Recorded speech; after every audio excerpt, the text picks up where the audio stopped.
여행이라는 것은 그 어떤 이의 마음도 성내는 이거 나중에 부동산 엄청 하실 거다. 굉장히 네. T와 F 사이에 껴있는 느낌이 들었어요. 추첨을 통해서 작가님이 추천해주신 책 선물 드리도록 하겠습니다.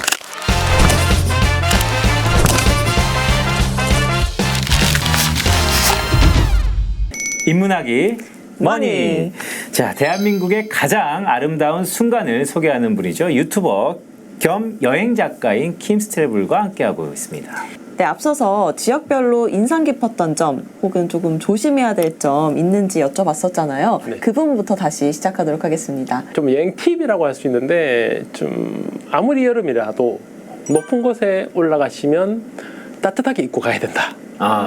이게 좀 주의점이라고 할 수 있고요. 예를 들자면 5월달경이면 보통 반팔이나 좀 얇은 긴팔 입고 있잖아요. 근데 만약에 좀 높은 산에 은하수를 보러 올라간다든지 이럴 때는 겨울 점퍼를 입고 가셔야 돼요. 5월에요? 네, 5월인데도 불구하고 문만 열면 밤하늘에 쏟아지는 별들을, 은하수를 만날 수 있는 곳들이 많아요.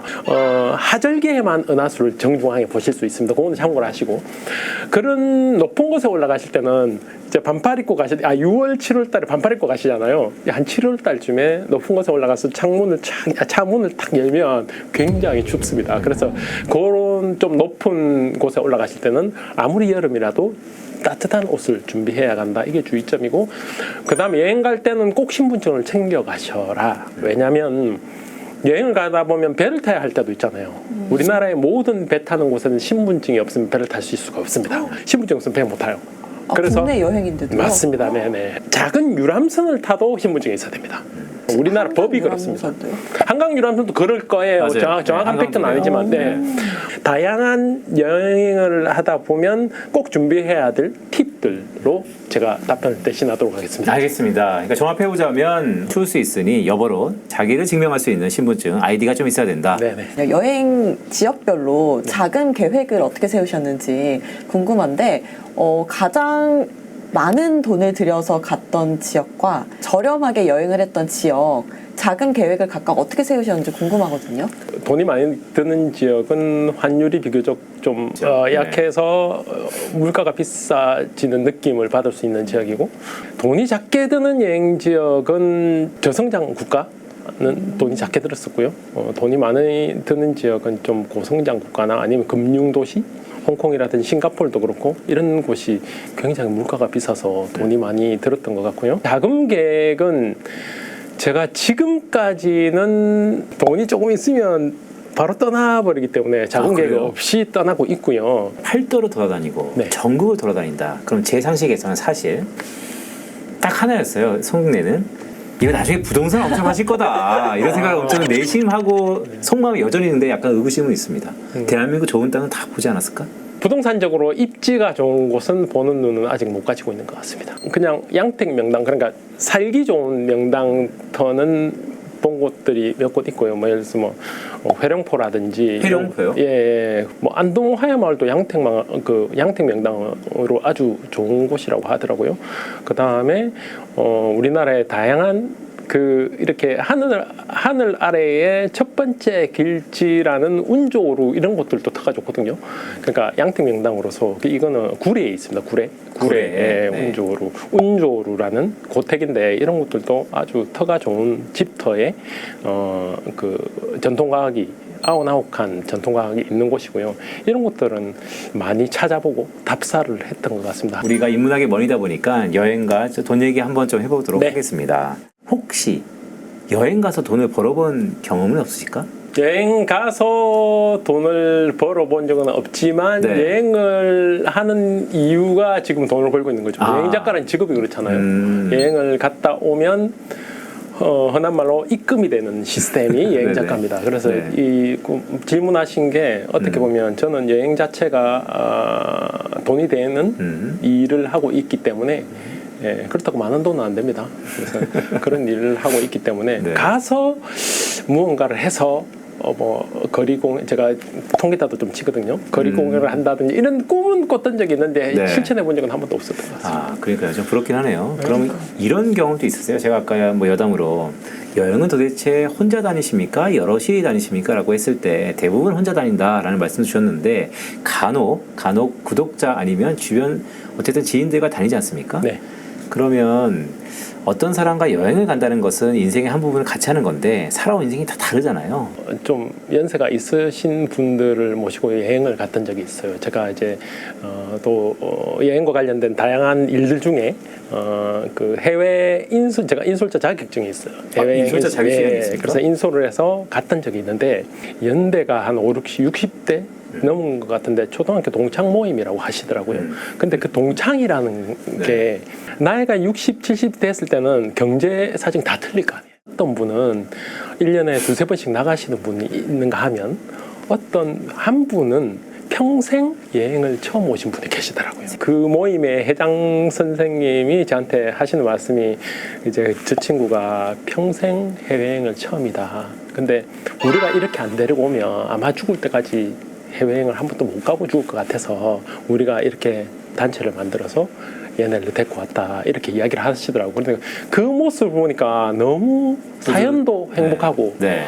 그 같이 다니는 그런 의미도 아주 깊은 것 같아가지고 저도 같이 다니면서 정말 행복한 와 이렇게 따뜻한 분들과 함께 여행을 한다는 게 너무 행복한 일이구나. 여행이라는 것은 그 어떤 이의 마음도 살찌우게 하는 게 아닌가 이런 생각을 해요. 굉장히 네. T와 F 사이에 껴있는 느낌이 들었어요.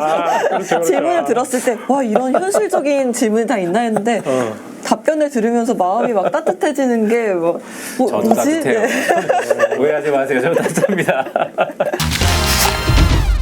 과거 같으면 열심히 벌어서 집도 사고 뭐도 하고 해야지라고 했는데 조금 모으면 내 이 모든 것을 풀기 위해서 여행을 떠나는 분들이 꽤 많단 말이죠. 네. 또 그렇게 한평생 사셨잖아요. 네, 네. 어떻게 보면 후배들일 수도 있고 이 전 세대일 수도 이 다음 세대일 수도 있는데 그런 인생이 괜찮다 아니면 아니다 해보니까 좀 모으라 다 쓰는 게 좀 그런 것 같다. 어떠세요? 저는 제가 제 후배한테 이런 말을 항상 해요. 90년대, 2000년대 이런 시대에는 뭐 그때 당시에 부동산 열풍이 많이 분양 뭐 이런 거 그런 그렇죠. 거 청약 이런 거 많이 부음이 불었었잖아요. 그런 것도 모르고 그냥 여행만 다녔어요. 저는 제가 지금 제일 후회되는 게 20대, 30대를 금융 지식 없이 살았다는 게 제일 후회돼요. 아, 그래요? 제 인생의 오점입니다.